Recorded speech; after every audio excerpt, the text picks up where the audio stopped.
तो आज हमारा 9th मैथमेटिक्स का लेक्चर नंबर 2 है, जिसमें हम यूनिट नंबर 1 की एक्सरसाइज 1.1 देखेंगे और ये हम 4 पार्ट्स में वीडियो देखेंगे। पहले पार्ट में हम इसकी डेफिनेशंस देखेंगे, नेक्स्ट पार्ट में हम एग्जाम्पल देखेंगे, फिर हम एक्सरसाइज के क्वेश्चन देखेंगे और लास्ट में मैं आप लोगों को बताऊंगी कि आपके इस एक्सरसाइज में से इंपॉर्टेंट क्वेश्चन कौन से हैं, क्योंकि बोर्ड के टाइम पे बोर्ड के पेपर्स के जब पास आ जाए तो हमारे पास इतना टाइम नहीं होता कि हम सारी एक्सरसाइज करें, एक एक क्वेश्चन को हम सॉल्व करें। तो उस टाइम पे फिर हम सिर्फ वो इम्पॉर्टेंट क्वेश्चन ही करेंगे जो मैं आपको मार्क करवाऊंगी, ठीक है।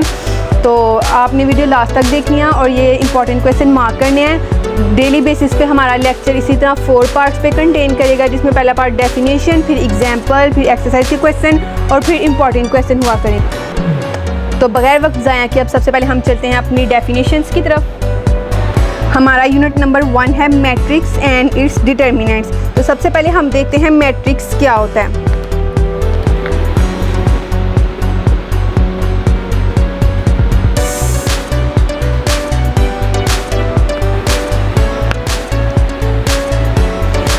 अच्छा, मैट्रिक्स में उन्होंने क्या कहा हुआ है कि मैट्रिक्स में उन्होंने हमारे पास हमें एक ब्रैकेट दी होती है, स्क्वायर ब्रैकेट इसे कहते हैं, और इसमें उन्होंने कुछ हमें डिजिट्स दिए होते हैं जो रो और कॉलम की फॉर्म में अरेंज होते हैं, जैसे 1 4 7 8। इस साइड को रो कहते हैं और ये वाली साइड कॉलम।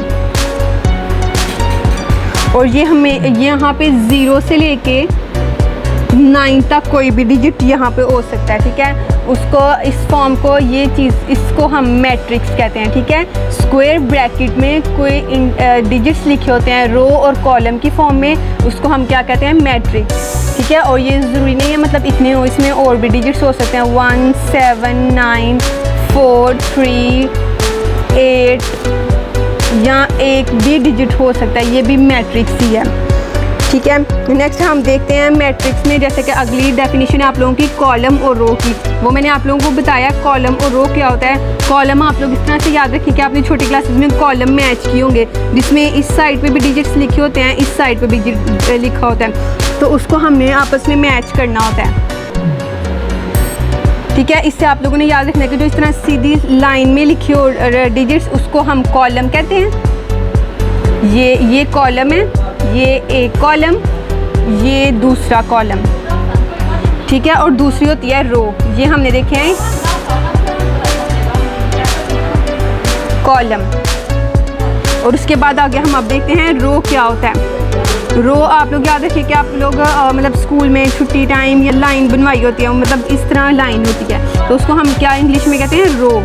तो आपने इससे याद रख लेना है कि जो इस तरह की लाइन होगी उसको हम क्या कहते हैं, रो। ये एक रो, ये दूसरी रो, ये तीसरी रो, ठीक है। इस तरह की लाइन को कॉलम कहते हैं और इस तरह की लाइन को रो। उसके बाद हम देखते हैं कि उसके बाद हमें क्वेश्चन आता है एमसीक्यूज में कि ऑर्डर ऑफ मैट्रिक्स, कि मैट्रिक्स का ऑर्डर क्या है। ये मैं आप लोगों को समझाती हूँ क्या होता है और हमने इसको लिखना कैसे है। Order of matrix.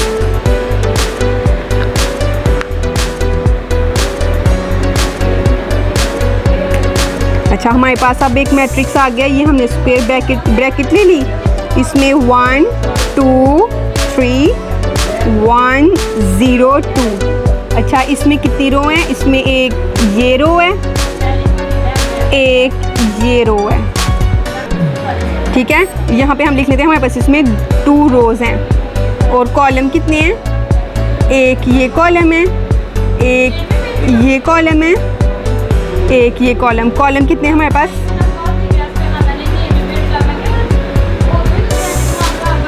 3 कॉलम में हमारे पास, ठीक है। तो इसमें हमने क्या करना होता है कि पहले हमने रो लिखनी होती हैं, फिर हमने कॉलम लिखना होता है, मतलब 2 बाय 3। ये हमने इसका ऑर्डर बता दिया, ठीक है। फिर से आप लोगों को रिपीट कर देती हूँ। आपने एक मैट्रिक्स लेना है, उसमें देखना है रो कितनी है, ये हमने लिख लिया कि इतनी रो हैं, फिर हमने देखना है कॉलम कितने हैं, फिर हमने उसमें देख लिया कॉलम, ठीक है। और फिर हम यहाँ पे ऐसे लिख देंगे, जितनी रो होंगी उसके नंबर लिखेंगे 2, और फिर जितने कॉलम होंगे उसके नंबर लिखेंगे 2, और दरमियान में बाय डाल देंगे, ठीक है। ये आप लोगों ने ध्यान से याद रखना है। ये बच्चे बहुत गलत कर देते हैं, उनको कंफ्यूज हो जाते हैं कि क्या पहले लिखनी है। आपने याद रखना है कि रो पहले लिखनी है, ठीक है। हमेशा याद रखना है कि रो पहले लिखनी है, फिर कॉलम लिखने हैं। पहले रो की वैल्यू, फिर बाय लिख के फिर कॉलम की वैल्यू। उसके बाद आगे देख, उन्होंने पूछा हुआ है कि इक्वल मैट्रिक्स क्या होता है।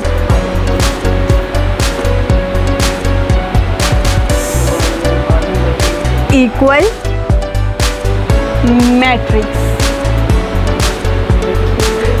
अच्छा अब इक्वल मैट्रिक्स क्या होता है। फर्स्ट करें, हमारे पास ये एक मैट्रिक्स है 1 3 4 2, ठीक। और एक मैट्रिक्स हमारे पास आ गया है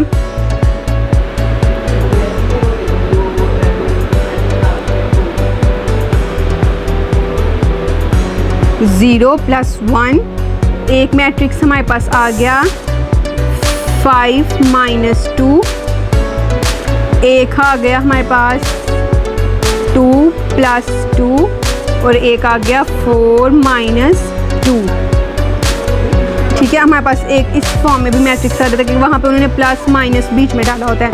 तो ये देखिए, अब हम देखते हैं कि ये वाला मैट्रिक्स इस तरह आप लोगों ने, उन्होंने आपको 2 मैट्रिक्स दे दिए होते हैं और वो आप लोगों से पूछते हैं कि बताएं ये इक्वल है कि नहीं। तो हमने कैसे देखना है ये इक्वल है कि नहीं। ये देखिए, ये वाली साइड पहले हमने देखनी है अपर लेफ़्ट साइड, ठीक है।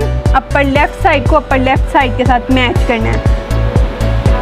ये इसको हम प्लस करें तो 1 आ जाएगा, ये भी 1, ये भी 1, ठीक है। फिर अपर राइट साइड हम देखते हैं, इसमें से हम 5 में से 3 को माइनस कर देंगे, यहाँ पे 2 ले लेते हैं, ठीक है। यहाँ पे हम 5 में से 2 को माइनस कर देंगे तो हमारे पास क्या आ जाएगा 3। उसके बाद इस तरह हम यहाँ पे 2 और ये भी दोनों सेम हो गए। उसके बाद हम यहाँ पे 2 और 2 को प्लस करेंगे और यहाँ पे 4 है, ये भी दोनों पोजीशन पे सेम हो गए, 4 आ गए। और ये भी 4 में से 2 माइनस करेंगे और यहाँ पे 2, ये भी दोनों सेम आ गए, ठीक है। इसका मतलब ये इक्वल मैट्रिक्स हैं।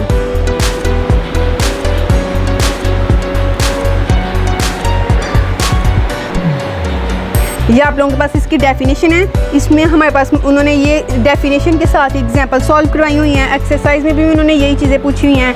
अब हम चलते हैं अपनी एक्सरसाइज की तरफ। अब हम एक्सरसाइज 1.1 का क्वेश्चन नंबर 1 देखते हैं। आप लोग भी टेक्स्ट बुक खोल लें और अपना क्वेश्चन देखते रहें। आप लोगों का सबसे पहला, इसमें हमने ऑर्डर बताने हैं।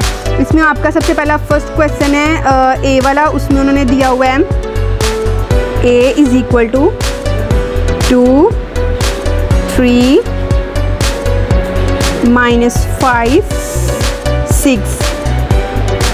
इसमें हमारे पास कितनी रो हैं, 2 रोज़ हैं और 2 कॉलम हैं। तो इसका हम लिख देंगे 2/2। फिर नेक्स्ट सी वाला देख लें। सी में उन्होंने दिया हुआ है 2 4 स्क्वायर ब्रैकेट। इसमें हमारे पास 1 रो है और ये 2 कॉलम है, ठीक है। इसमें हम लिखेंगे 1/2। इसके बाद डी वाला देख लेते हैं 4 0 6। इसमें हमारे पास 3 रो हैं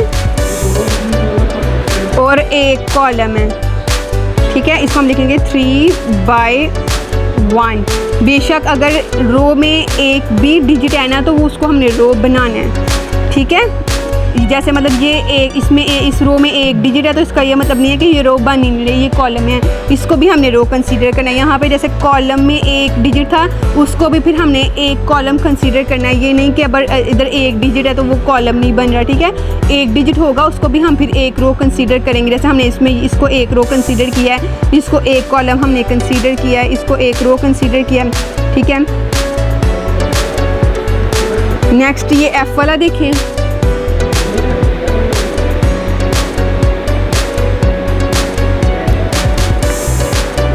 इसमें अब डिजिट एक है, ठीक है, इस साइड को भी एक डिजिट है, इस साइड को भी एक डिजिट है। तो जैसे कि मैंने आपको बताया कि एक डिजिट होगा उसको भी फिर भी हम एक रो कंसीडर करेंगे, और एक कॉलम में एक डिजिट होगा फिर भी हम उसको एक कॉलम कंसीडर करेंगे। तो इसमें इस साइड को भी एक डिजिट है, इस साइड को भी एक डिजिट है, तो इसको हम कंसीडर करेंगे 1 बाय 1, ठीक है। ये आप लोगों को MCQs में ज़्यादातर आता है, ठीक है। उन्होंने आपको ये दिया होता है तो का नीचे 4 ऑप्शन दी होती हैं डिफरेंट ऑर्डर की, और उन्होंने पूछा होता है कि बताएं इसका ऑर्डर क्या, आप लोगों ने करेक्ट ऑप्शन पे टिक करना होता है। अब हम चलते हैं अपने क्वेश्चन नंबर 2 की तरफ।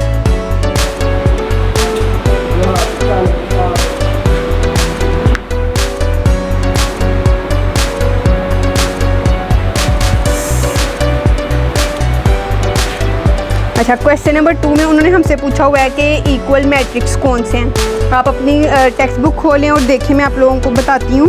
अच्छा, सबसे पहले देखिए उन्होंने हमें मैट्रिक्स दिया हुआ है ए मैट्रिक्स में हमारे पास क्या है 3,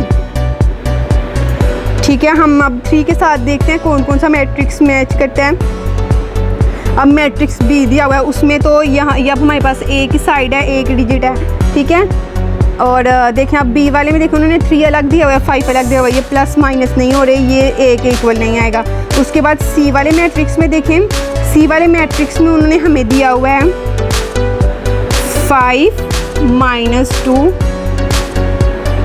और उसके बाद ब्रैकेट क्लोज, और यहाँ पे हम जब 5 में से 2 माइनस कर देंगे तो हमारे पास क्या आ जाएगा 3।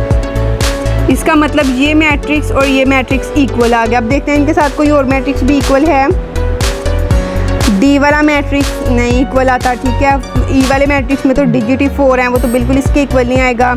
और एफ वाला मैट्रिक्स भी इसमें उसमें डिजिट ही 2 हैं, ठीक है। जी वाले में भी डिजिट 2 हैं, एच वाले में भी 4 डिजिट हैं, हाँ, और किसी में एक डिजिट नहीं आ रहा, तो इसमें एक डिजिट था, ठीक है। इसको आपस में प्लस माइनस करके एक डिजिट बन जाना था, तो बस ये दोनों आपस में इक्वल हैं, ठीक है। अब हम और देखते हैं कौन से मैट्रिक्स आपस में इक्वल हैं।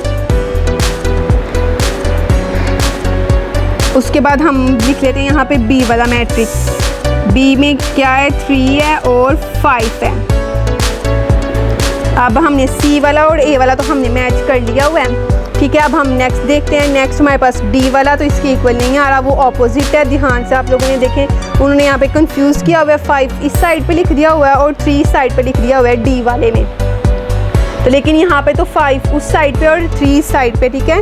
ये आप लोगों ने कंफ्यूज नहीं होना। उसके बाद ई पे वो तो बिल्कुल भी मैच नहीं करेगा, उसमें 4 डिजिट हैं, एफ में 2 डिजिट्स ऊपर नीचे हैं, ठीक है। उसके बाद हम चलते हैं, हाँ, ये आई वाले मैट्रिक्स को देखें। आई वाले मैट्रिक्स में उन्होंने लिखा हुआ है 3 + 2, तो ये क्या बन जाता है मैट्रिक्स 3 और 5। ये दोनों मैट्रिक्स इक्वल आ गए, ठीक है। इसी तरह आप लोगों ने सारे मैट्रिक्स मैच करने हैं।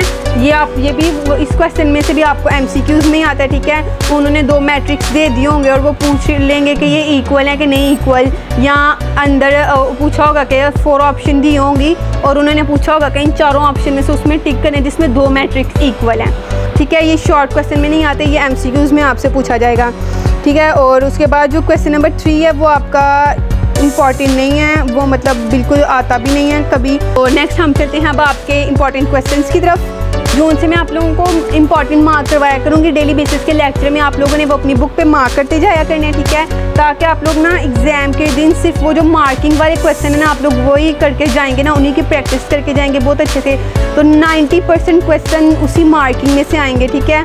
आप लोगों ने मतलब अभी डेली बेसिस पे तो आप लोगों ने अपने सारे क्वेश्चन की प्रैक्टिस करनी है। मतलब कुछ बच्चे क्या करते हैं कि बस टीचर ने कहा था कि इतने क्वेश्चन की मार्किंग करें तो वो बाकी क्वेश्चन करते नहीं हैं। अभी आप लोगों ने सारे क्वेश्चन की प्रैक्टिस करनी है।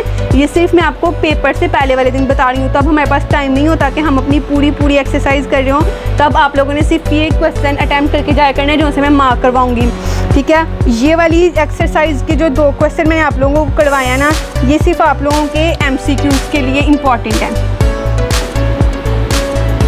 ठीक है। इस एक्सरसाइज में से आप लोगों के सिर्फ MCQs आते हैं, ठीक है। MCQs में वो बन जाएगा। हाँ, इसकी जो मैंने आप लोगों को डेफिनेशन बताई है ना, वो आप लोगों की ये मैट्रिक्स की डेफिनेशन जो है ना वो बहुत इम्पॉर्टेंट है,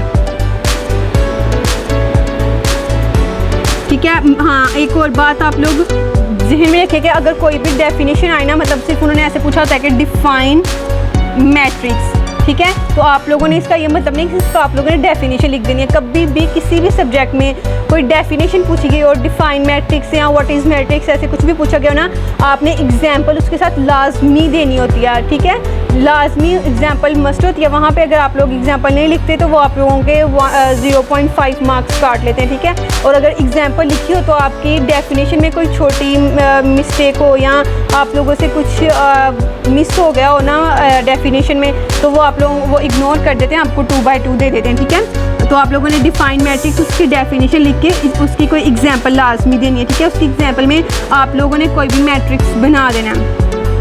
तो इंशाल्लाह मिलते हैं नेक्स्ट लेक्चर में। अल्लाह हाफिज़।